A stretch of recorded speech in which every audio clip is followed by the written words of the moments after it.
नमो अर्हन्ताणं नमो सिद्धाणं नमो आयरीयाणं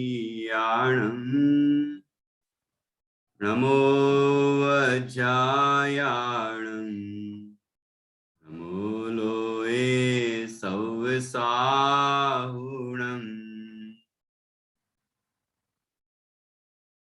मंगलम भगवान वीरो मंगलम गौतमो गणी मंगलम कुंद कुंदाद्यो जैन धर्मोस्तु मंगलम सर्वमंगल मांगल्यम सर्वकल्याणकारकम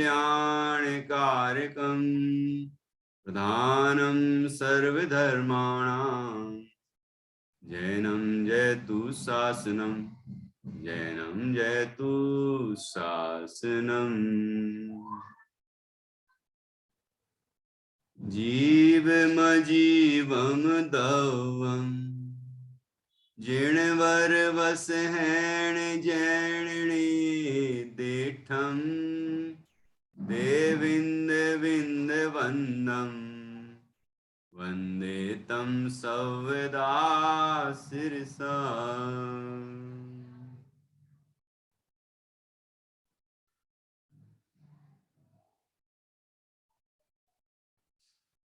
आचार्य श्री नेमीचंद सिद्धांती देव द्वारा रचित यह बृहद द्रव्य संग्रह नाम का ग्रंथ है। इसकी 19 और 20 इन दो गाथाओं पर हमने कल चर्चा की थी। आज इसके आगे बढ़ेंगे और 21वीं गाथा पर चर्चा करेंगे। 21वीं गाथा में काल द्रव्य का स्वरूप बताया गया है। कल 2 गाथाएं हुई थी और उसमें आकाश द्रव्य का ही स्वरूप था दोनों गाथाओं में। 19वीं गाथा में आकाश का लक्षण बताया जो सभी द्रव्यों को अवगाहन देता है, अवगाहन देने में निमित्त होता है, उसे आकाश द्रव्य कहते हैं। वह आकाश जिनेंद्र भगवान ने 2 प्रकार का बताया है, लोकाकाश और अलोकाकाश। तो लोकाकाश जहां लोक्यन्ते दृश्यन्ते जीवादि द्रव्याणि इति लोकः, ये 20वीं गाथा की टीका में बताया है कि जहां जीवादि द्रव्य दिखाई दें उसे लोकाकाश कहते हैं, और जहां जीवादि द्रव्य दिखाई न दें अर्थात न पाए जाएं उस आकाश को कहते हैं अलोकाकाश। इस तरह दोनों गाथाओं में आकाश द्रव्य का स्वरूप बताया गया है। अनंत आकाश के मध्य में सिंधु में बिंदु की तरह, महासागर में एक पानी की बूंद की तरह ये अनंत आकाश के मध्य में 3 लोक स्थित है। ये 3 लोक 343 घनराजु प्रमाण विस्तार वाला है। इतना विशाल 3 लोक है तो आप सोचिए कि अलोक कितना विशाल होगा। तो ऐसा ये लोकाकाश और अलोकाकाश आकाश का विभाजन 2 प्रकार से किया गया। वस्तुतः आकाश तो एक अखंड द्रव्य है, वो उसमें कोई खंड नहीं है, लेकिन जो आकाश का जितना हिस्सा लोकाकाश ये 3 लोक में पाया जाता है कि जिसमें जीवादि द्रव्य रहते हैं, उतने आकाश को तो लोकाकाश कहते हैं। और इसके अतिरिक्त जितना भी 3 लोक के बाहर का आकाश है चारों तरफ से, उस सब को, उस अनंत आकाश को अलोकाकाश कहते हैं। कल कुछ प्रश्न भी उठे थे कि लोकाकाश में तो असंख्यात प्रदेश हैं, लोक प्रमाण असंख्यात प्रदेश हैं, लेकिन उसमें अनंत जीव रहते हैं, अनंत पुद्गल रहते हैं। धर्म द्रव्य एक जो पूरे 3 लोक प्रमाण है, अधर्म द्रव्य एक जो पूरे 3 लोक प्रमाण है, और काल द्रव्य जो लोकाकाश के एक एक प्रदेश पर एक एक विद्यमान हैं, ऐसे असंख्यात कालाणु द्रव्य हैं। तो पूरे 3 लोक में इतने सारे द्रव्य कैसे रहते होंगे? तो इसके समाधान में आचार्य ने 3 उदाहरण दिए थे, और तीनों उदाहरण बहुत सटीक दिए गए थे। उसमें पहला उदाहरण क्या था कि जैसे एक दीपक के प्रकाश में अनेक दीपकों का प्रकाश मिल जाता है। अपन ऐसा समझ लें कि जब अपने घर में ट्यूबलाइट जलाते हैं तो एक जलाई तो प्रकाशित हो गया पूरा रूम, पूरा कक्ष। उसके बाद हमने एक और जला दी, 2 और जला दी, 4 और जला दी। आजकल के तो लोग, भाई बिजली का बिल आएगा तो आएगा, क्या हो गया उससे, जलाओ, पूरी रोशनी ही रोशनी रहना चाहिए ऐसे। लेकिन अपन तो उदाहरण ले रहे हैं बस कि उसमें इतनी सारी लाइटें जला दी तो उसका प्रकाश पूरे कक्ष में बन जाता है कि नहीं बन जाता? एक दूसरे को प्रवेश दे देता है कि नहीं वो प्रकाश, सब ट्यूबलाइटों का प्रकाश, है ना? ऐसे दीपक का प्रकाश का उदाहरण दिया। इसी तरह सभी द्रव्य एक दूसरे को रोकते नहीं हैं, आकाश में सब समा जाते हैं और कोई किसी को बाधा नहीं पहुंचाता। ऐसे ये 3 लोक में सभी द्रव्य रहते हैं। दूसरा उदाहरण दिया कि एक घड़ा राख से भरा हुआ, ठसाठस राख भरी हुई है, और उसमें सुई बहुत सारी चुभो दी गई, बहुत सारी डालते गए, उसके अंदर गाड़ते गए तो अभी उसके अंदर सुई समा जाती हैं बहुत सारी।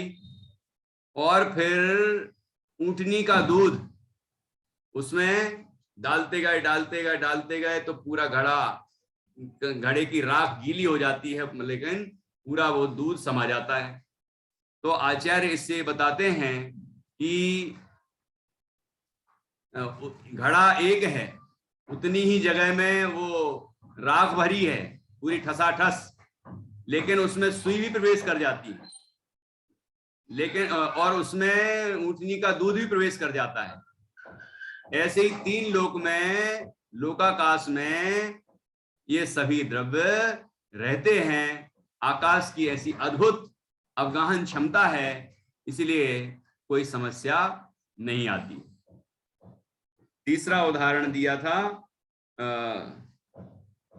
एक शीशी में गूढ़ रस भरा हुआ है, स्वर्ण, जो जिससे स्वर्ण बनता है।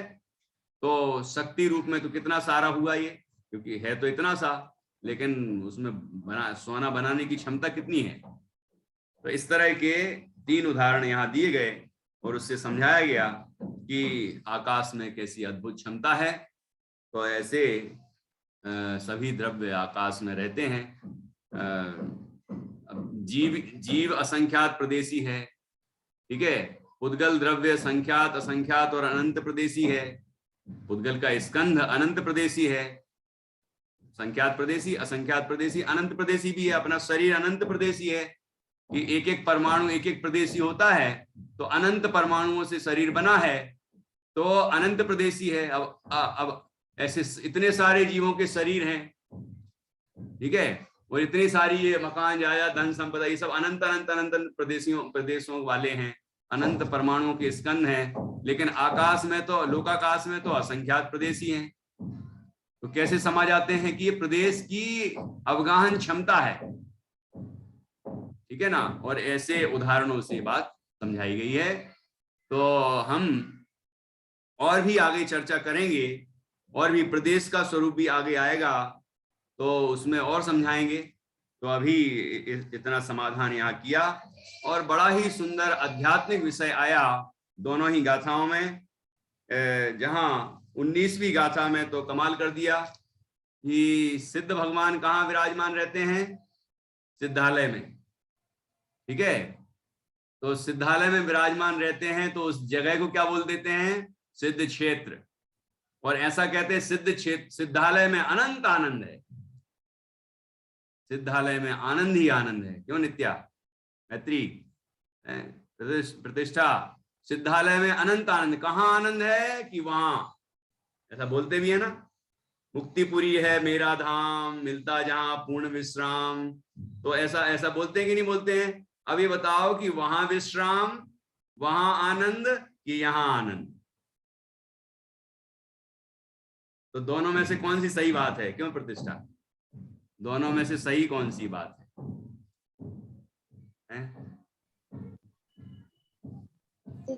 सिद्धालय में आनंद ही आनंद है। सिद्धालय में आनंद है, यहाँ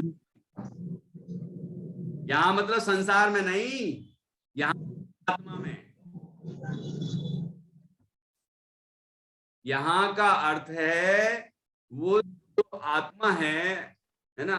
मुनिराज पहले मुनि अवस्था अंगीकार की उस आत्मा ने, फिर वही मुनिराज अपने आत्मा में लीन रहे तो अरहंत बने, और वो अरहंत आत्मा भी अपने में ही लीन रहे तो बन गए। तो आनंद कहाँ आया? वहां आत्मा में आया, आत्मा में। यही आत्मा अरहंत बना, यही आत्मा सिद्ध बना, ये आत्मा ही तो जा रहा है ऊपर ऊपर, विराजमान हो गया। तो सिद्धालय में जो सिद्ध भगवान विराजमान है, सिद्धात्मा विराजमान है, वो सिद्धात्मा अपने आत्मा का आनंद भोगते हैं। आत्मा में आनंद है कि उस जगह में आनंद है? आत्मा में आनंद है। कमाल की बात यहाँ आई है, आत्मा में आनंद है। लेकिन व्यवहार से कहा जाता है तो दोनों बातें सही हैं। एक व्यवहार से कथन किया कि सिद्ध भगवान सिद्धालय में रहते हैं, और एक निश्चय से कथन किया कि सिद्ध भगवान तो अपने आत्मा में रहते हैं, आत्म प्रदेशों में ही रहते हैं। ठीक है। फिर एक कथन और किया कि सिद्ध भगवान वहां रहते हैं तो उसको हम मोक्ष कहते हैं, और वो सिद्ध शिला को सिद्ध मोक्ष शिला कहते हैं, सिद्ध शिला कहते हैं। ठीक है। और एक और उपचार किया कि जहां से सिद्ध हुए थे, वो पर्वत हो, नदी हो, मतलब किनारा हो नदी का, या जो भी जगह हो ढाई द्वीप के अंदर की, कि वहां से सिद्ध हुए तो उस जगह को भी सिद्ध क्षेत्र कहते हैं। कहते हैं कि नहीं? ये सिद्ध क्षेत्र समय शिखर है, शाश्वत तीर्थ धाम, और बहुत सारे सिद्ध क्षेत्र हैं, तो ये सिद्ध क्षेत्र कहते हैं हम।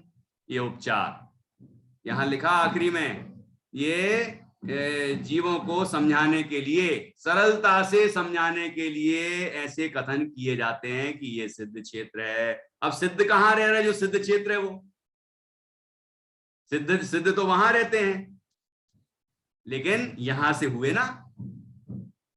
तो पार्श्वनाथ स्वामी पार्श्वनाथ की टोंक से मोक्ष गए, तो क्या वहां जहां चरण बने हैं वहीं से मोक्ष गए, या उसके ऊपर जब अरहंत अवस्था में विराजमान थे 5000 धनुष ऊपर, तो वहीं के वहीं सिद्ध हो गए? लेकिन वो सीध हो रही ना, सीध में चरण विराजमान करेंगे, तो जमीन में आसमान में थोड़ी चरण विराजमान करेंगे।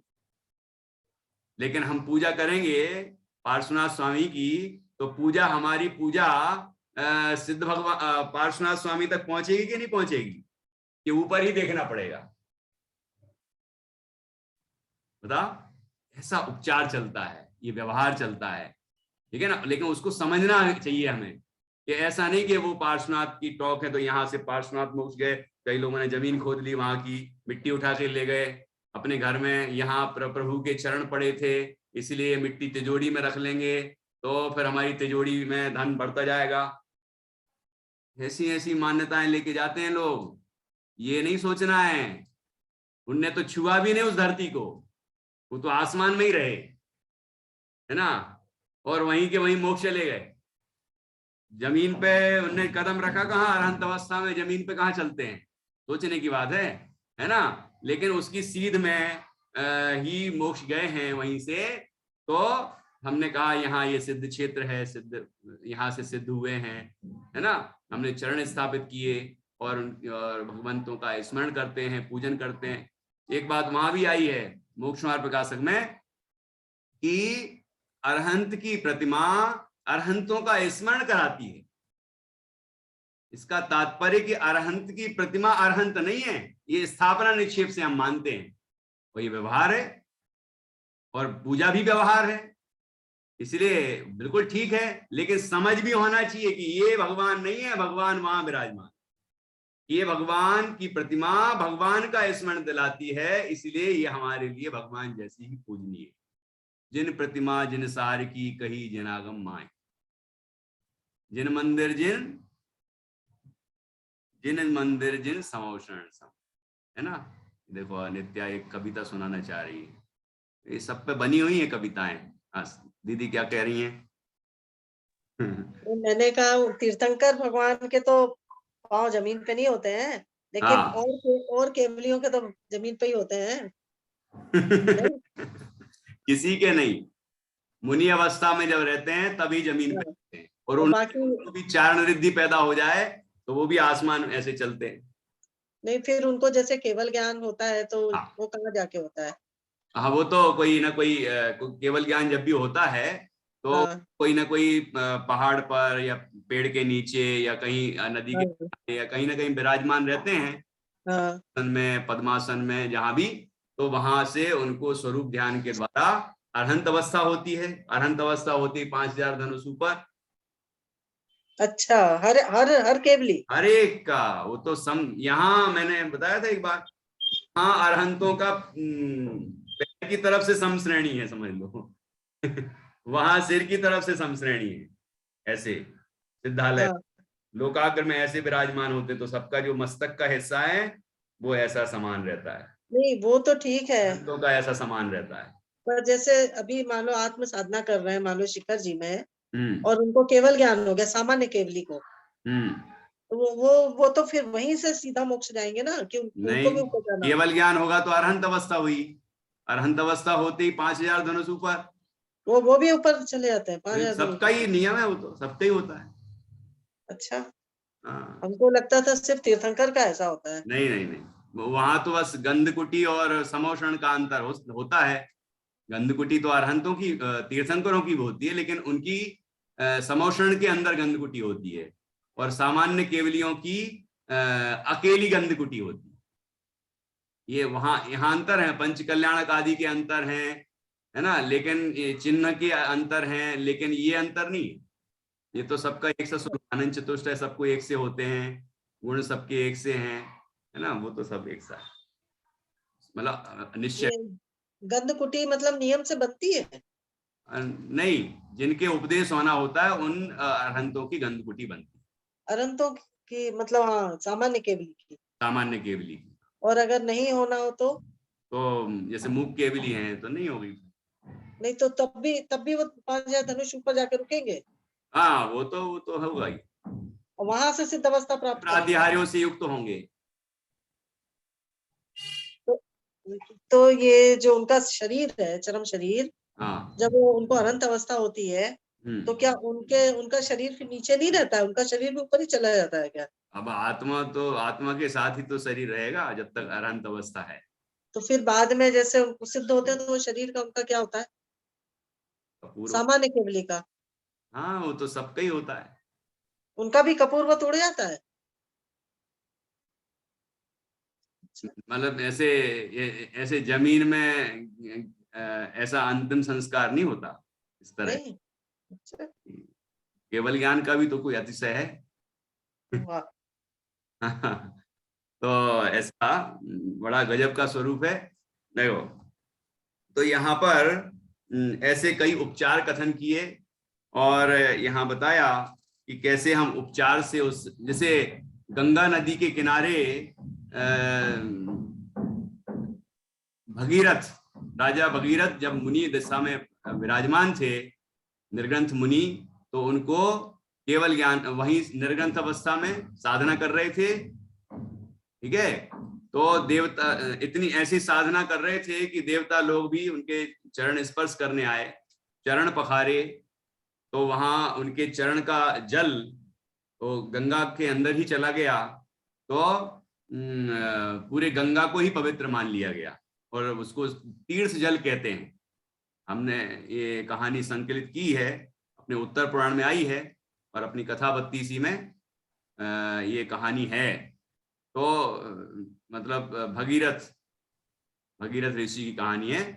तो भगीरथ से भागीरथी नाम हो गया एक, गंगा का पर्यायवाची। तो उस जल को तीर्थ जल कह दिया। अब उसके बाद वहीं से विराजमान रह के उनने अपने स्वरूप की साधना पूर्ण की और केवल ज्ञान हो गया। तो केवल ज्ञान का उत्सव मनाने आए सभी देवता लोग। उसके बाद उनको वहीं से सिद्ध अवस्था हो गई। तो गंगा नदी तीर्थ स्थल है, गंगा तीर्थ स्थली के रूप में प्रसिद्ध हुई। ठीक है ना। और वो बात तो लोग भूल गए, भगीरथ को तो याद रखा, भगीरथ को याद रखा है लोगों ने, तभी तो भागीरथी कहते हैं। तो निर्गंश दशा को प्राप्त हुए और उन्होंने कैसी अद्भुत साधना की, अरहंत हुए, सिद्ध हुए। तो वो लोग नहीं जानते अन्य लोग ये, लेकिन हमारे यहाँ ये कथा है। तो इसीलिए हमने उसको बच्चों के पाठ्यक्रम के हिसाब से लिया, जिससे बच्चों को ये पता तो चले कि ये भगीरथ ऋषि कौन थे और कैसे गंगा तीर्थ कहलाती है। ये सब कारण भी पता होने चाहिए। तो यहाँ भूमि, जल, वो भगवंतों के संयोग में थी, इसलिए उपचरित असद्भुत व्यवहार ने से उस भूमि को, उस जल को भी तीर्थ कहा, है ना। और जहां वहां सिद्ध भगवान विराजमान रहते हैं, इसलिए उस जगह को, जो सिद्धसला और सिद्धसला के ऊपर की जगह है, उसको सिद्धालय कहा। वस्तुतः तो आत्म प्रदेशों में ही सिद्ध अवस्था होती है और वहीं आनंद होता है। ठीक है। यदि उस क्षेत्र में आनंद होता हो तो वहीं अनंत निगोदिया जीव भी रहते हैं और सभी द्रव्य भी हैं, धर्म द्रव्य, अधर्म द्रव्य, आकाश द्रव्य, काल द्रव्य, तो फिर पुद्गल द्रव्य, महास्कंद तो वहां भी है। तो फिर उनको भी सुख हो जाएगा यदि वहां उस क्षेत्र में सुख हम सोचते हैं। तो ये क्षेत्र की भावना से ही तो जीव अनंतवार निगोद पर्याय में वहां पैदा हो गया। सिद्धा वहां जाना है तो जाओ, उपाय नहीं करना है, पाप नहीं छोड़ना है, कसाय नहीं छोड़ना है, स्वरूप की साधना नहीं करना है, वेद ज्ञान नहीं करना है, बस वहां जाना है मुझे तो जाओ, है निगोदिया बन के चला जाएगा। तो कहने का तात्पर्य आत्मा में ही आनंद है। सिद्ध आत्मा जो है वो अपने आत्मा में मग्न रह के आनंद लेते हैं। बाबू युगल जी कहते थे, एक योगी असन बनावे, आप ही बनावे, आप ही खावे, खावत खावत ना खावे, एक योगी असन बनावे। ऐसा गजब मतलब बात कहते हैं। तो कहने का मतलब ये कि वो सिद्ध भगवान अपने स्वरूप में रह के परम आनंद को भोगते रहते। ऐसा चित्रण यहाँ पर उदाहरण के माध्यम से किया गया। देखो, आकाश द्रव्य की बात चल रही है, अवगाहना की बात चल रही है, यहाँ पर उदाहरण सिद्ध भगवान का दिया। ठीक है, क्षेत्र का उदाहरण है ना, क्षेत्र की बात की कि उपचार से कैसे आकाश द्रव्य को अवगाहन देने वाला कहते हैं। यद्यपि सभी द्रव्य अपने अपने प्रदेशों में रहते हैं, सबके प्रदेश अपने हैं, स्वद्रव्य, स्वक्षेत्र, स्वकाल और स्वभाव। तो स्वक्षेत्र भी है, तो सबका अपना अपना क्षेत्र है। जैसे जीव के लोक प्रमाण असंख्यात प्रदेश है ना, उद्गल के संख्यात असंख्यात अनंत प्रदेश हैं, धर्म द्रव्य के लोक प्रमाण असंख्यात प्रदेश हैं, अधर्म द्रव्य के लोक प्रमाण असंख्यात प्रदेश हैं, है ना। आकाश तो अनंत प्रदेशी है, लेकिन लोकाकाश लोक प्रमाण असंख्यात प्रदेशी है, और काल द्रव्य एक प्रदेशी है। एक एक आकाश के एक एक प्रदेश में एक एक कालाणु द्रव्य रहता है, लेकिन उसका अपना एक प्रदेश है। ठीक है ना, मतलब सब द्रव्यों के अपने प्रदेश हैं और सब अपने अपने प्रदेशों में रहते हैं, अपने अपने क्षेत्र में रहते हैं। लेकिन व्यवहार में से कहा जाता है कि सब द्रव्य आकाश में रहते हैं। ठीक है ना, ऐसा बड़ा सुंदर चित्रण यहाँ किया। कल डॉक्टर निधि जी कह रही थी कि अब मुझे समझ में आया द्रव्य संग्रह क्या है, द्रव्य संग्रह की क्या विशेषता है। तो ऐसा है, गजब का ग्रंथ है, बहुत गजब का ग्रंथ। चलिए अब अपन 21वीं गाथा पर चलते हैं। वहां काल द्रव्य का स्वरूप बताया गया है, निश्चय काल, व्यवहार काल, और अब काल का और भी निरूपण आएगा क्योंकि अभी और प्रकरण आने वाला है। अस्तिकाय कौन कौन से द्रव्य हैं और कौन सा द्रव्य अस्तिकाय नहीं है, ये भी बहुत सुंदर चर्चा आने वाली है। और प्रदेश की भी बात आएगी, जैसे कि डॉक्टर निधि जी दिख रही थी कि प्रदेश नहीं समझ में आ रहा क्या होता है प्रदेश, तो प्रदेश का स्वरूप एक गाथा में बताया जाएगा। प्रदेश की क्या परिभाषा है, प्रदेश की क्या शक्ति है, क्षमता है ना।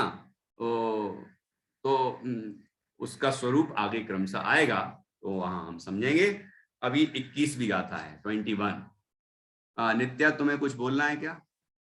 तो अपन 21वीं गाथा शुरू करें।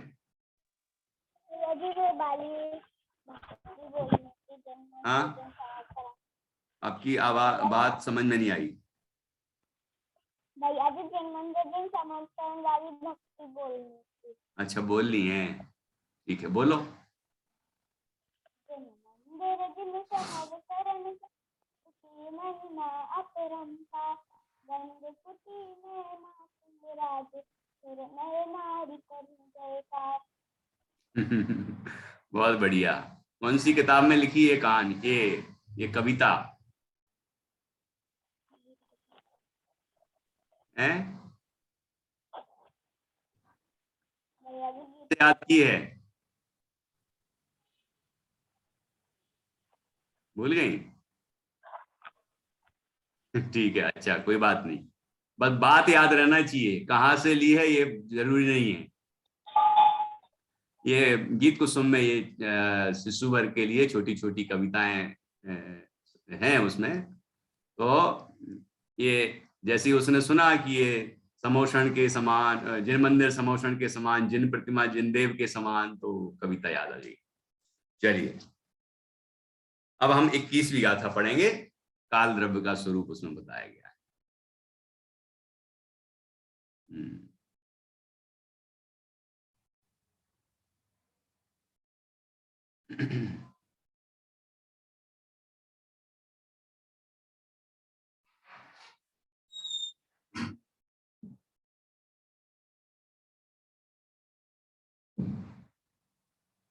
चलिए पढ़ते हैं। दव परिवठ रूबो, दव आधा वाह और वाह है ना, दव परिवठ, वो आधा टा और टा है नीचे, पहला आधा टा होता है, दूसरा पूरा टा होता है ना। तो परिवठ, परिवठ, दव परिवठ रूबो, दव परिवठ रूबो, रू बड़ाऊ की है, बड़ाऊ होता है ये, बच्चों को पता है ना, छोटा ऊ कैसे बनता है और बड़ा ऊ कैसे बनता है। रूप, तो रूप में बड़ा ऊ होता है ना, और गुरु में ऐसा होता है सीधा छोटा ऊ, मतलब जैसे अपन ऊ बनाते हैं ना ऐसा सर्कल बना के, तो वो बड़ा ऊ होता है, और वहां क्या है बिना सर्कल का बना है तो छोटा ऊ होता है। तो रूबो, रू बड़ा ऊ है ना। दव परिवठ रूबो, जो सो कालो, जो सो कालो हवेई व्यवहारो, जो सो कालो हवेई व्यवहारो, दव परिवठ रूबो, जो सो कालो हवेई व्यवहारो, परिणामादि लखो, परिणामादि, परिणा में आपकी मात्रा है, परिणामादि दी है ना, बड़ी की मात्रा, परिणामादि लखो, लखो लखो ला आधा का खा में उपमान है ना, परिणामादि लखो, बट्ठण, बट्ठण, बट्ठण वर्तन सुनाई दे रहा है, बट्ठण लखो, बट्ठण लखो य पर मठो, बट्ठण, बट्ठण लखो ये पर मठो, यहाँ पर मठो में आधा टा और ठा है, ठा ठठेरे का है ना, ठा पर मठो, परमठ्ठो, ठीक है। परिणामादि लखो वट्ठण लखो या परमठ्ठो, दव परिवट्ट रूवो, परिवट्ट है ना, परिवट्ट, यहाँ वट्टण वट्टण वट्टण वट्टण, ठीक है, ऐसा बोलना है। वहां परमट्ठो परमट्ठो परमट्ठो ठो ठो है ना। दव परिवट्ठ रूवो, वो ठा जैसा भूल जाता है, बट्ट दव परिवट्ट रूवो, जो सो कालो हवे व्यवहारो, परिणामादि लखो वट्टण लखो या परमट्ठो, दव परिवट्ठ रूवो, जो सो कालो हवे व्यवहारो, परिणामादि लखो वट्ठण लखो या परमट्ठो, ठीक है। आप लोगों को बोलना है, किसी को, दीदी आप बोलो।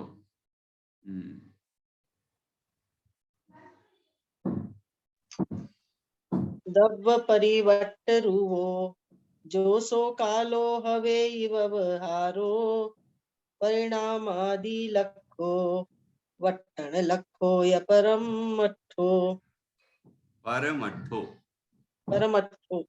हाँ ठीक, बढ़िया। डॉक्टर निधि जी बोलिए।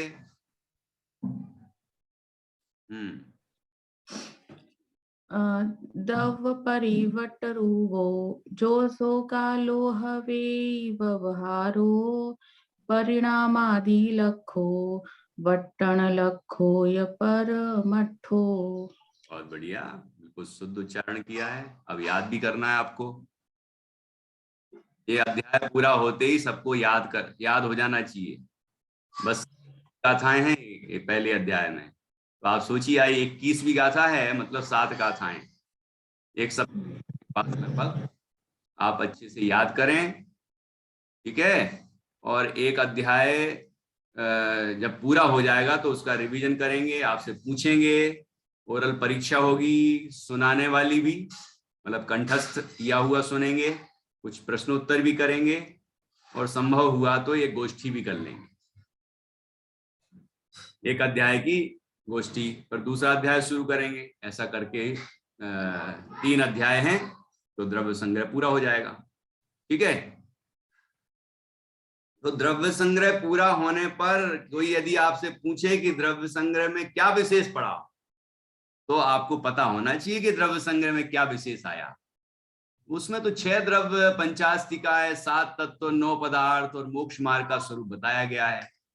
तो कोई कहेगा ये तो छेड़ाला में भी बताया है, ये तो दूसरे ग्रंथों में भी बताया है, तो इसमें क्या विशेषता है, और आपको नहीं आया तो क्या फिर द्रव्य संग्रह पढ़ने का तात्पर्य।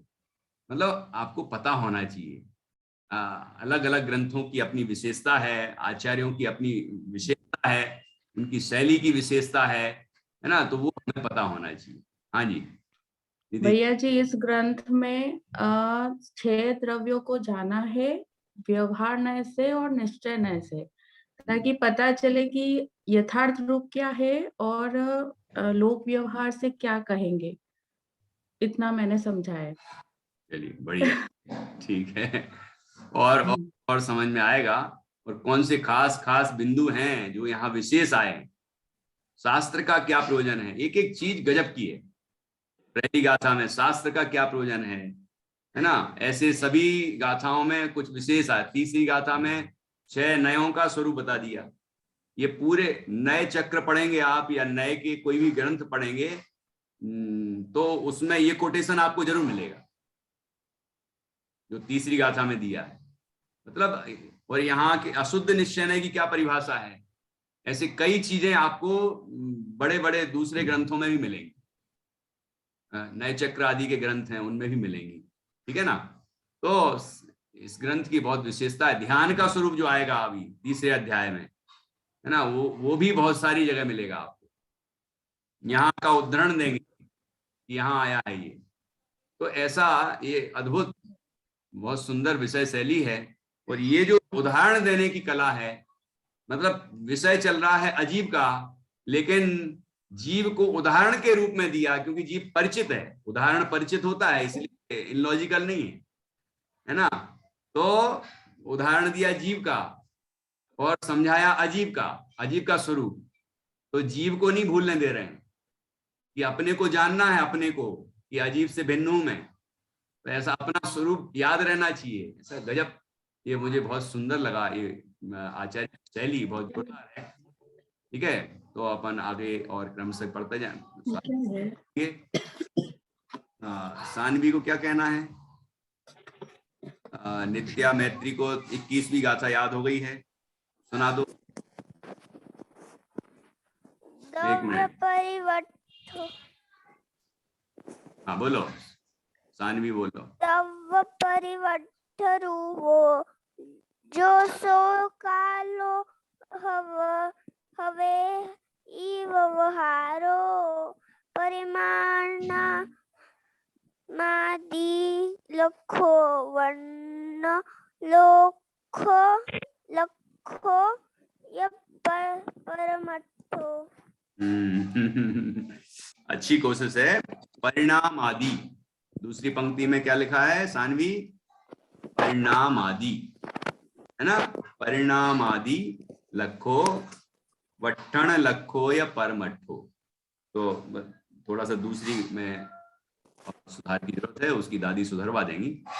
हाँ जी, अब ये बच्चे तो कंठस्थ सुनाने वाले, ये मैत्री और नित्या, सुनाओ। हाँ, क्या कह रही हो आप?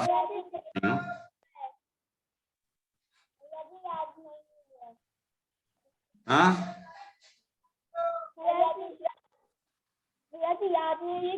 बोलो बोलो बोलो बोलो।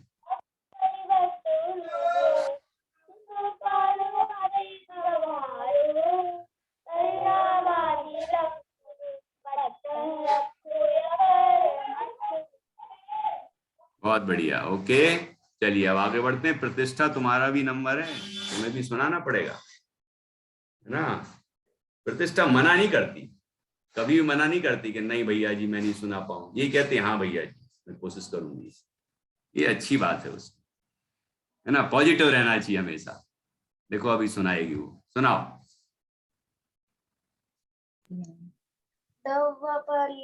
परिवर्तरूपो जो सो कालो हवे ई व्यवहारो परिणामादि लखो वट्ठण लखो या परमठो। बहुत अच्छा। चलिए अब इसका अर्थ समझते हैं और आगे बढ़ते हैं। फिर दव परिवट्ठ रूपो, क्या अर्थ हुआ? दव, दव अर्थात द्रव्य, द्रव्य। फिर आगे परिवट्ठ रूपो, द्रव्य परिवट्ठ, परिवट्ठ अर्थात परिवर्तन, द्रव्यों के परिवर्तन में, परिवर्तन परिणमन, अवस्थाओं का बदलना। प्रत्येक द्रव्य की अवस्थाएं निरंतर बदलती रहती है ना। सब द्रव्यों में एक द्रव्यत्व नाम का गुण है, जिस शक्ति के कारण द्रव्य की अवस्थाएं निरंतर बदलती रहती हैं उसे द्रव्यत्व गुण कहते हैं। सामान्य गुण है ये, ठीक है। तो द्रव्यत्व गुण के कारण सभी वस्तुओं की, सभी द्रव्यों की अवस्थाएं निरंतर बदलती हैं, पर्याय बदलती हैं। तो उसके परिवर्तन में, उसके बदलाव में कौन निमित्त है? दव परिवट्ठ रूपो जो सो कालो, ठीक है। जो द्रव्यों के परिणमन में, परिवर्तन में, अवस्थाओं के बदलने में निमित्त हो, सहायक हो, कारण हो, सो कालो हवेई, उसे वह काल होता है। ठीक है। किस नए से कहा ये ऐसा? व्यवहारो।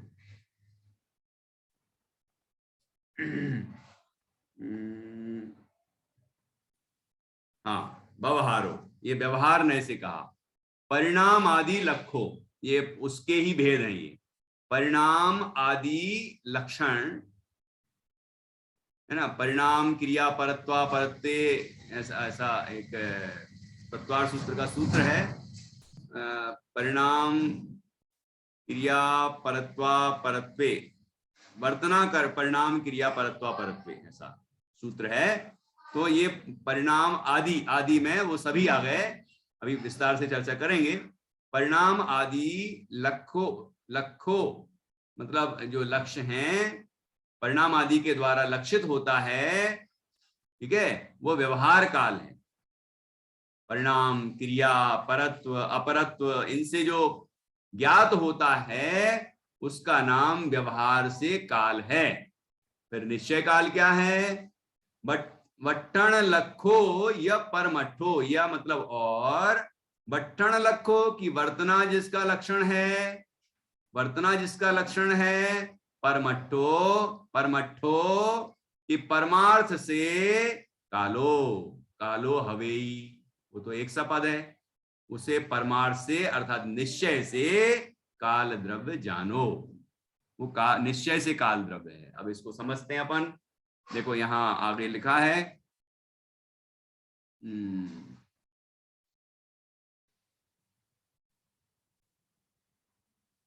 गाथार्थ, जो द्रव्यों के परिवर्तन रूप है, अर्थात द्रव्य परिवर्तन की स्थिति रूप है और परिणाम आदि से लक्षित होता है, वह व्यवहार काल है। ठीक है, वर्तना लक्षण युक्त काल निश्चय काल है। अभी घबराना मत, सब समझ में आएगा कि एक एक शब्द का क्या अर्थ है इनका। द्रव्य परिवर्त रूपो, जो द्रव्य के परिवर्तन रूप है, अर्थात द्रव्य की पर्याय के संबंध वाली कालावधि रूप है, सो कालो हवेई व्यवहारो, वह काल व्यवहार रूप है। और वह कैसा है? परिणाम आदि लक्षो, परिणाम क्रिया परत्व और अपरत्व से लक्षित होता है, ज्ञात होता है, अतः वह परिणाम आदि से लक्ष्य है। ठीक है, अभी तक तो मैंने जो बताया वही है, अब आगे ये भी बताया है। अब निश्चय काल का कथन किया जाता है, वट्टण लखो या परमठो, वट्टण लखो या परमठो, जो वर्तना लक्षण वाला है वह परमार्थ काल है। अब इसके एक एक का स्पष्टीकरण देखिए, उससे स्पष्ट किया जाता है। देखो टीका की यह विशेषता है, संस्कृत में भी बिल्कुल यही है। संस्कृत में जो है बिल्कुल सीधा अनुवाद यहाँ किया है, तो कोई संस्कृत जानने वाला हो तो संस्कृत में ही पढ़ सकता है। ठीक है, और हिंदी में पढ़ते हैं तो बिल्कुल सीधा उसी का ही अर्थ है, इसलिए कहीं भी शंका की गुंजाइश नहीं है। देखो क्या लिखा, उसे स्पष्ट किया जाता है, जीव और पुद्गल के परिवर्तन रूप जो नवीन और नष्ट पर्याय, उसकी समय घड़ी इत्यादि रूप स्थिति जिसका स्वरूप है, वह द्रव्य पर्याय रूप व्यवहार काल है। क्या कह रहे हैं? जीव और पुद्गल, जीव और पुद्गल ये दो द्रव्य हैं, इनका जो परिवर्तन होता है, परिणमन होता है, वो हमें पता चल जाता है। देखो धर्म द्रव्य, अधर्म द्रव्य, आकाश द्रव्य, काल द्रव्य स्वयं, ये तो अरूपी हैं और किसी भी तरह से पता नहीं चलता है। ये तो अपन ने आगम से, अनुमान से, युक्ति से समझा कि ये द्रव्य हैं, ये तो पक्की बात है। लेकिन दिखने वाले कौन से द्रव्य हैं?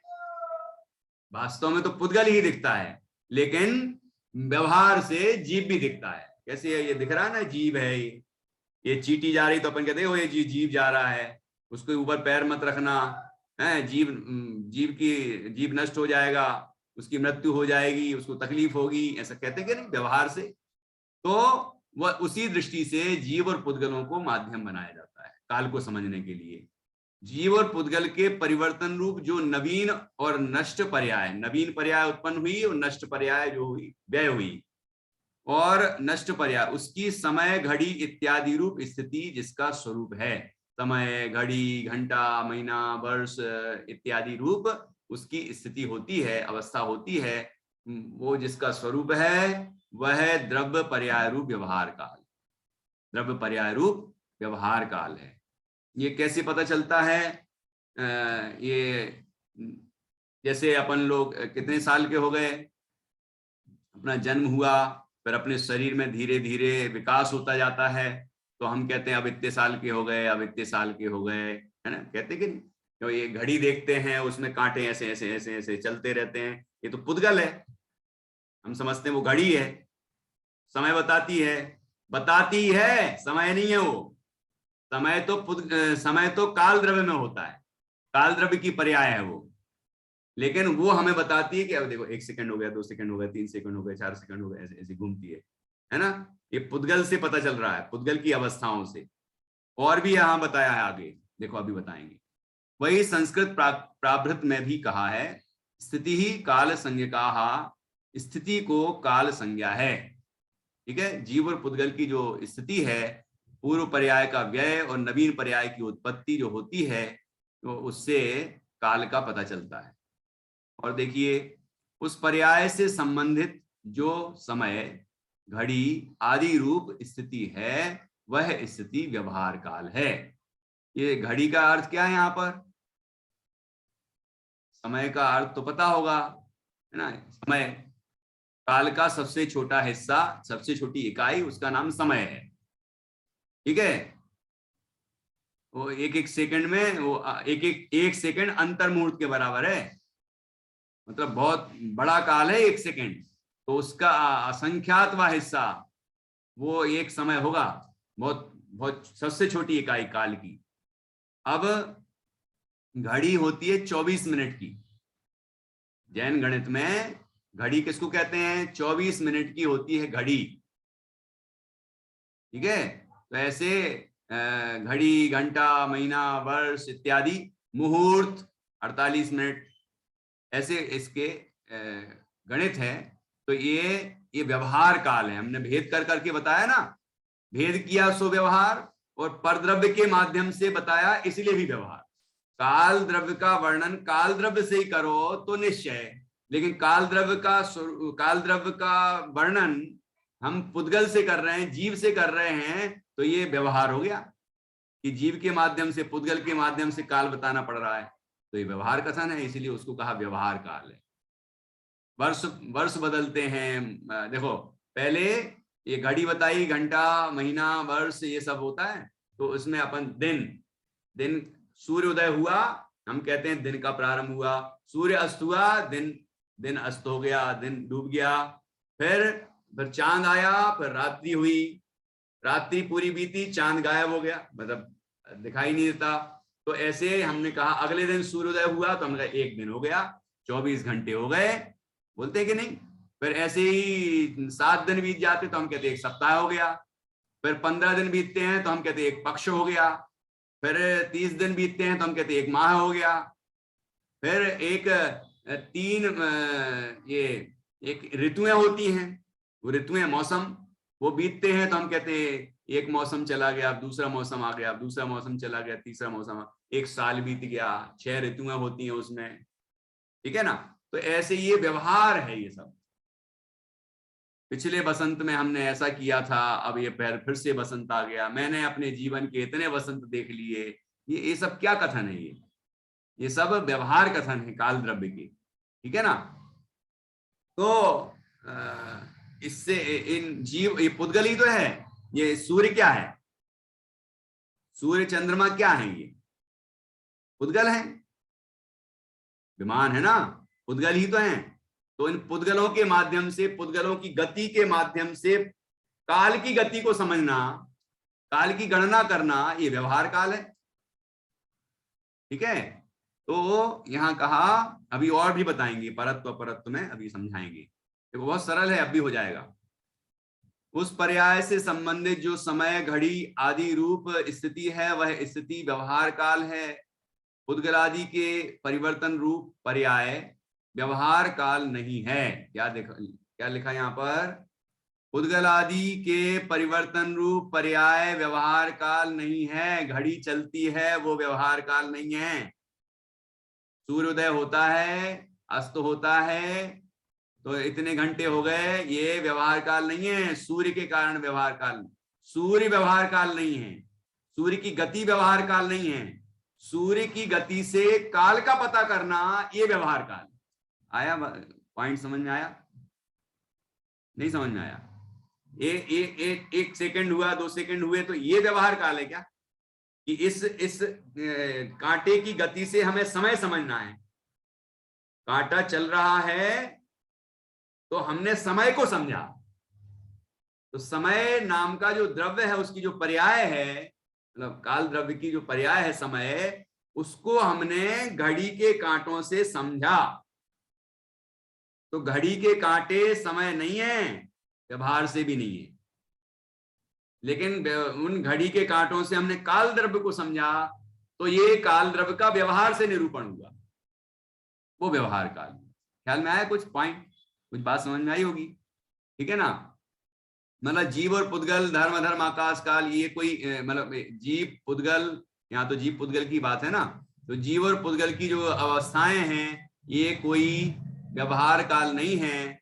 उनके माध्यम से काल का निरूपण करना, वो व्यवहार काल। ठीक है?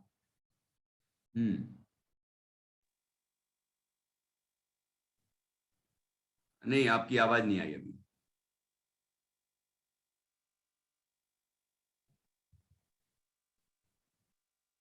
नहीं आई। चेक करना है ना। अभी मैं और आगे बताता हूं, फिर और स्पष्ट होगा ये विषय। फिर मुझे लगता है कि आगे के समाधान भी हो जाएंगे। देखिए आगे देखिए, व्यवहार, ये देख, ख्याल में आया? पुद्गलादि के परिवर्तन रूप पर्याय व्यवहार काल नहीं है, ऐसा अभिप्राय है। क्योंकि पुद्गल की पर्याय तो पुद्गल की है, जीव की पर्याय जीव की है, वो काल की पर्याय थोड़ी है। काल की पर्याय काल में है, काल द्रव्य में होती है। आगे देखो और समझ में आएगा।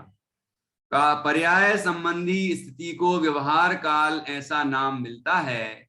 इसलिए जीव और पुद्गल के परिणाम से, पर्याय से, तथा एक प्रदेश से अन्य प्रदेश को चलने रूप अथवा गाय दोहना, रसोई करना आदि परिस्पंद रूप क्रिया से, उसी प्रकार दूर अथवा समीप चलने रूप कालकृत परत्व और अपरत्व से वह लक्षित होता है, ज्ञात होता है। अतः वह व्यवहार काल परिणाम, क्रिया, परत्व और अपरत्व लक्षण युक्त कहलाता है। अब देखना क्या कहा है यहाँ पर, 4 पॉइंट, 4 बातें। परिणाम, क्रिया, परत्व, अपरत्व। क्या है ये परिणाम? परिणाम तो वो पर्याय बता दी, जीव और पुद्गल की जो पर्याय हैं, उससे काल का पता करना, काल का वर्णन करना, वो परिणाम हो गया। दूसरा क्रिया, क्रिया में ये लिखा है, एक प्रदेश से अन्य प्रदेश को चलने रूप। एक परमाणु मंद गति से जब गमन करता है तो एक प्रदेश से दूसरे प्रदेश से पहुंच जाता है, एक समय हो गया। वो तीव्र गति से करता है तो 14 राजू ऊंचे चला जाता है, वो भी एक समय हो गया, तीव्र गति से चलता है। अब यहाँ एक क्षेत्र, प्रदेश का क्षेत्र करें तो एक स्थान से हम दूसरे स्थान पर पहुंचे, कांटा एक स्थान से दूसरे स्थान पर पहुंचा, है ना? तो ये इससे हम समझते हैं एक क्रिया हुई ना, पुद्गल की क्रिया हुई, तो हमने काल को समझा। और क्या क्या हुआ देखो, गाय का दोहना, गाय दोही जा रही है, तो हमें पता है कि वो व्यक्ति गाय कितने बजे दोहता है, कि 6 बजे दोहता है। तो जैसे गाय दोहने की आवाज आई, हमने कहा भैया 6 बज गए।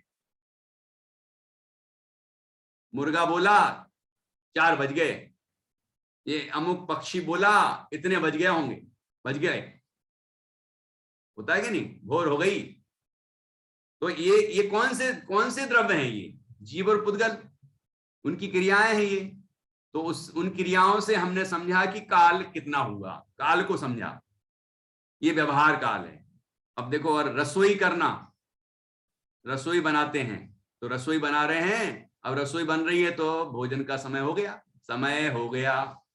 एक तो ये समय आ गया, और दूसरा और भी लोग समझ जाते हैं कि कितने बज गए होंगे, कितने बजे ये कार्य होता है भोजन बनाने आदि का, ऐसे इत्यादि आदि परिस्पंद रूप क्रिया से ये सब क्रियाएं होती हैं, है ना। ये क्रियाएं जो हुई इनसे काल का पता चलता है। उसी प्रकार दूर अथवा समीप चलने रूप कालकृत परत्व और अपरत्व से, ये क्या है देखो, परत्व अपरत्व, ध्यान से सुनना। परत्व, हम यहां से गति करते हुए वहां तक पहुंचे, ये परत्व। कोई वस्तु वहां से गति, कोई व्यक्ति वहां से गति करता हुआ मेरे पास तक आया, ये अपरत्व। एक तो परिभाषा ये है परत्व और अपरत्व की। दूसरी ये है कि तीव्र गति से गया, ये परत्व। मंद गति से गया, अपरत्व। मतलब हम गति से भी समझ लेते हैं काल को, धीरे धीरे धीरे धीरे जा रहा है कोई चीज, कोई व्यक्ति या वस्तु धीरे धीरे गमन करती है तो हम काल को समझ लेते हैं। कि जैसे अपन गणित, पुराने गणित में ऐसा बनाते थे ना कि एक घड़ा, ऐसा ऐसा घड़ा रखा है, उसके नीचे छेद है, एक एक बूंद टपक रही है पानी की, तो हम समझ लें जब एक घड़ा पूरा खत्म हो जाए तो एक घड़ा हो गया, टाइम का नाम एक घड़ा, ठीक है। तो एक घड़ा खत्म होने में इतना समय लगता है, तो दूसरा घड़ा खत्म होने में कितना समय लगेगा, तो हम कह देंगे इतना समय लगेगा, एक अंदाज समय का। तो ये समय को समझने के ये अलग अलग तरीके हैं। तो ऐसे परत्व और अपरत्व, कोई वस्तु तीव्रता से कहीं गई, है ना, तो परत्व, और धीरे धीरे गई अपरत्व। या यहाँ दूर और समीप का भी लिखा है कि कोई वस्तु यहां से कहीं आपके पास तक पहुंची, ये परत्व। आपके पास से मेरे पास तक आई, ये अपरत्व। तो इन गति से हम समझ लेते हैं पुद्गल की गति, जीव की गति। इन गतियों से हम समझ लेते हैं, अवस्थाओं से हम समझ लेते हैं काल की गति को। और व्यवहार से हम कहते हैं कि इतना समय हो गया, ये व्यवहार काल। और क्या बताया, देखो यही बताया ना, उसी प्रकार दूर अथवा समीप चलने रूप कालकृत परत्व और अपरत्व से वह लक्षित होता है। कौन लक्षित होता है, कौन ज्ञात होता है, काल द्रव्य। काल द्रव्य का पता चलता है इन जीव पुद्गल की क्रियाओं से, ठीक है, उनके परिणामों से, उनके परत्व और अपरत्व की अवस्थाओं से पता चलता है। अब द्रव्य रूप निश्चय काल का कथन करते हैं। और निश्चय काल क्या है, देखो, अपने उपादान रूप से स्वयमेव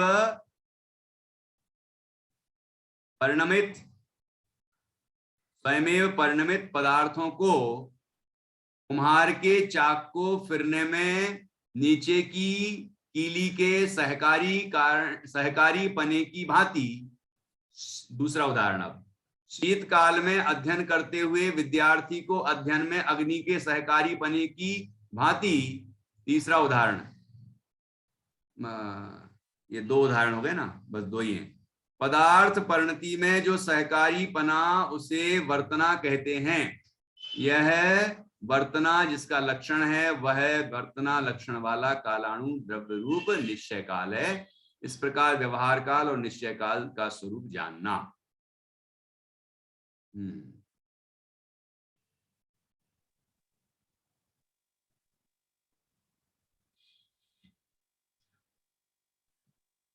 आपकी आवाज फिर से बोलिए, कोशिश करिए, आ रही क्या?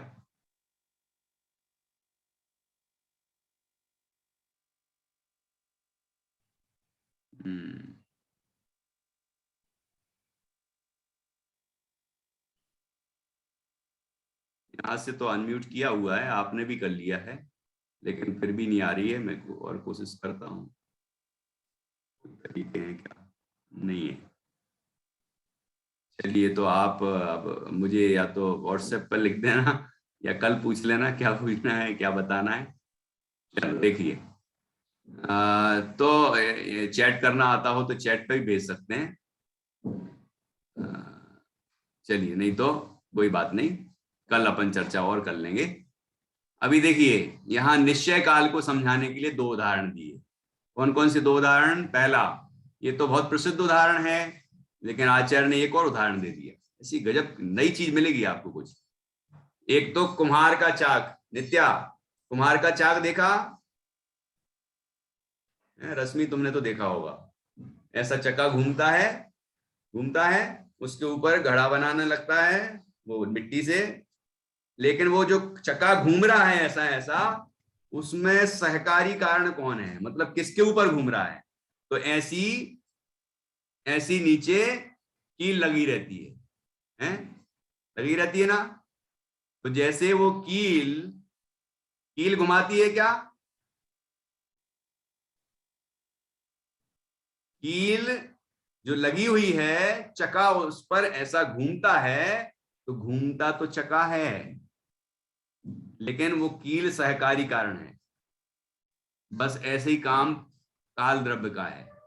सभी द्रव्य अपनी अपनी शक्ति से, अपनी द्रव्यत्व गुण की शक्ति से परिणमन करते हैं, उनकी अवस्थाएं निरंतर बदलती हैं, और काल द्रव्य उनके परिणमन में निमित्त होता है। यह परिणमन हेतुत्व उसका गुण है। वर्तना या परिणमन हेतुत्वपना, यह उसका गुण है। ये निश्चय काल है। ठीक है, यहां ये उदाहरण दिया है एक, कुम्हार के चाक को फिरने में नीचे की कीली के सहकारी पन्ने की भांति, एक उदाहरण। दूसरा, अब देखना, ठंड का मौसम निकल गया ना, अभी थोड़ी थोड़ी ठंड बची होगी, लेकिन ठंड का मौसम निकल गया, तो विद्यार्थी पढ़ रहा था, है ना, पढ़ रहा है, अग्नि सामने जल रही है, उसको तापने से उसकी ठंडक दूर हो रही है और आराम से अच्छे से पढ़ पा रहा है वो। तो उसके पढ़ने में अग्नि का क्या सहाय है? अग्नि ने क्या सहायता की उसके पढ़ने में? उसको अच्छे से सीखने में क्या सहायता की? वो अगले दिन अच्छा पेपर लिख के आएगा, या जो भी उसको काम करना होगा, परीक्षा देनी होगी, फिजिकल और मेंटल या जैसी भी, तो वो उसमें सफल हो गया, तो उसमें अग्नि का क्या सहाय है? अग्नि ने क्या किया? पढ़ाई तो उसने किताब से की है ना, लिख के की है, पढ़ के की है, लेकिन अग्नि का क्या है कि अग्नि उसमें सहकारी कारण कही जाती है, क्योंकि अग्नि जलने से ठंडक दूर हुई, और ठंड ना लगने से उसको राहत मिली, और इस कारण से वो अच्छे से निर्विघ्न रूप से पढ़ सका, और पढ़ा तो वो सफल हो गया। तो अग्नि को सहकारी कारण कहेंगे। देखो, शीतकाल में अध्ययन करते हुए विद्यार्थी को अध्ययन में अग्नि के सहकारी पने की भांति, ये 2 उदाहरण आपको ख्याल आए होंगे कि ये 2 उदाहरण हमें ये बताते हैं कि काल द्रव्य का निमित्तपना किस तरह है। काल द्रव्य सभी द्रव्यों के परिणमन में निमित्त है, तो किस तरह निमित्त है? क्या परिणमन कराता है वो? किसी का परिणमन नहीं कराता काल द्रव्य। सब द्रव्य अपनी द्रव्यत्व गुण की शक्ति से परिणमन करते हैं। तो परिणमन करने में जो सहकारी होता है, निमित्त कहा जाता है, उसको कहते हैं काल द्रव्य। और विश्व में जितने भी कार्य होते हैं अपने अपने उपादान से ही होते हैं, लेकिन उसमें निमित्त भी होता है, कोई ना कोई निमित्त जरूर होता है। तो यहाँ परिणमन में कौन निमित्त है? कि काल द्रव्य। परिणमन किससे होता है? कि खुद द्रव्य अपने द्रव्यत्व गुण से करता है परिणमन। सब द्रव्य अपने अपने स्वयं शक्ति से परिणमन करते हैं, लेकिन परिणमन में निमित्त कौन? कि काल द्रव्य। तो ऐसे निमित्त और उपादान दोनों चीजें होती हैं। तो यही बात यहाँ पर बताई है। तो व्यवहार काल क्या है? परिणाम, क्रिया, परत्व और अपरत्व। और निश्चय काल क्या है? कि वर्तना। इन सबका स्वरूप भी बता दिया यहाँ पर, और बहुत सुंदर उदाहरण दिए हैं। और इस प्रकार व्यवहार काल और निश्चय काल का स्वरूप जानना। अब यहाँ पर समय के संबंध में कुछ बहुत सुंदर चर्चा है। एक बार अपन ये वाचन करते हैं, कुछ जो बात और समझने की होगी वो हम कल समझ लेंगे। अभी एक बार पढ़ लेते हैं टीका पूरी। ध्यान से सुनना, कोई कहता है कि समय रूप ही निश्चय काल है, उससे भिन्न अन्य कालाणु द्रव्य रूप निश्चय काल नहीं है, क्योंकि वह देखने में नहीं आता है।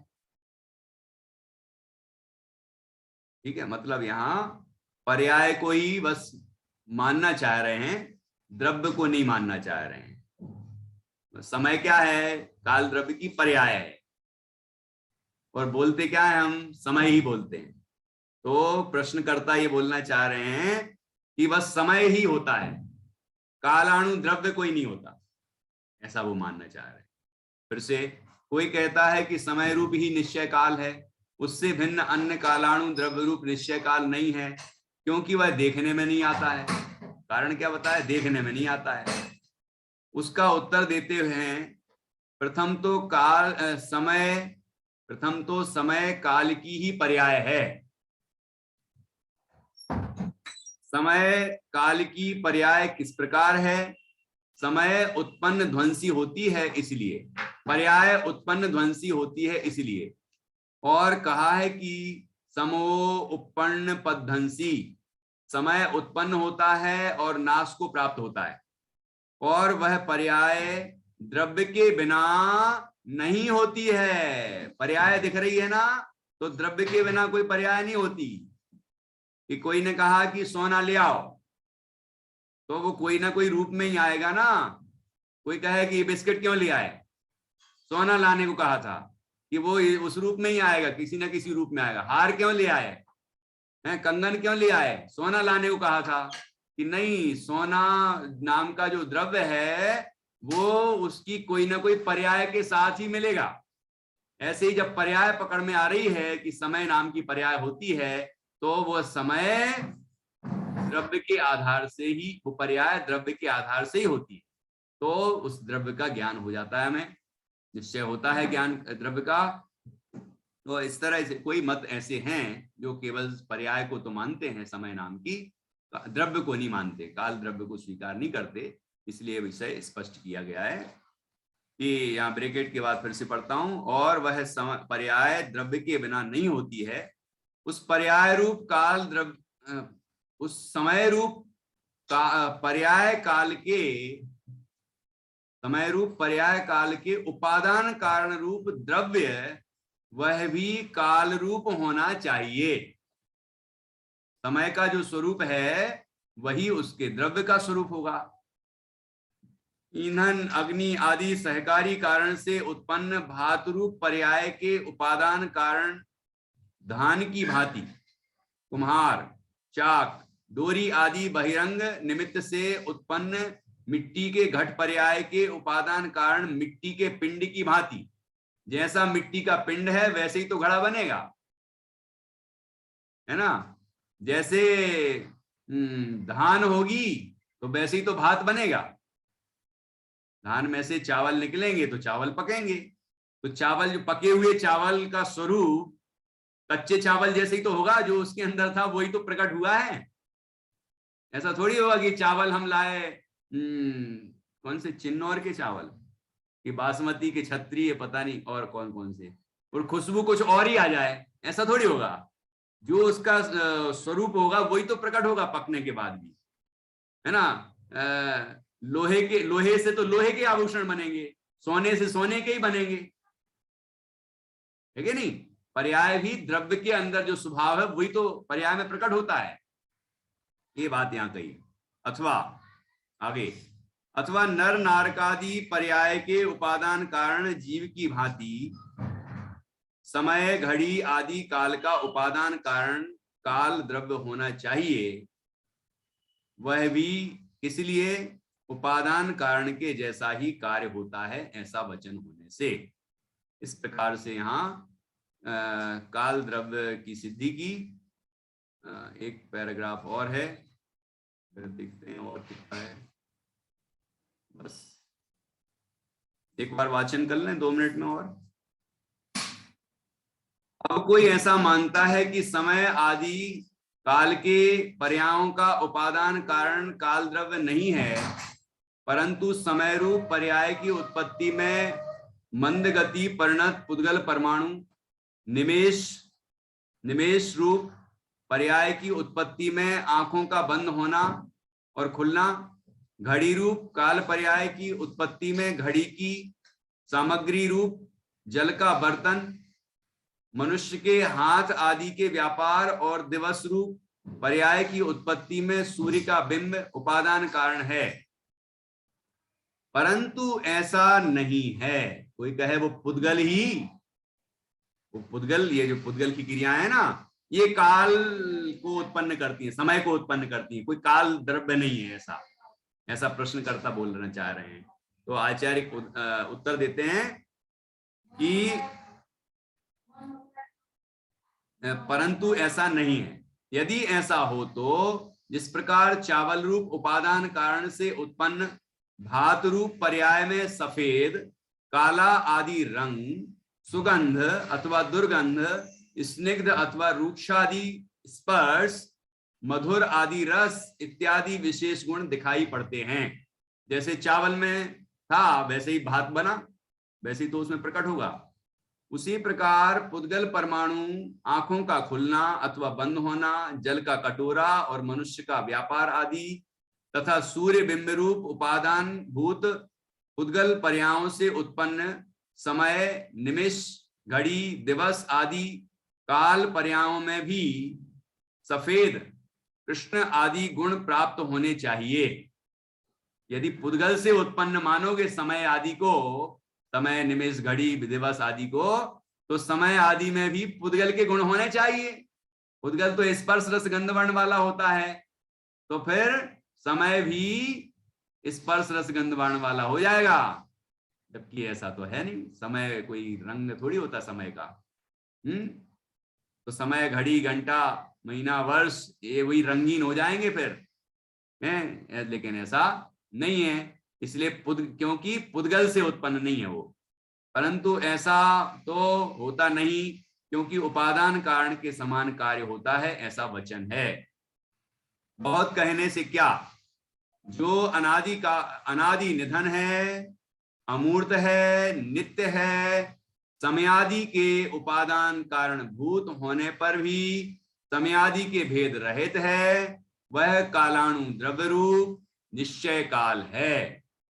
और जो सादी शांत है, समय, घड़ी, प्रहर आदि विवक्षित व्यवहार नय के भेद रूप है, वही द्रव्य काल की पर्याय रूप व्यवहार काल है।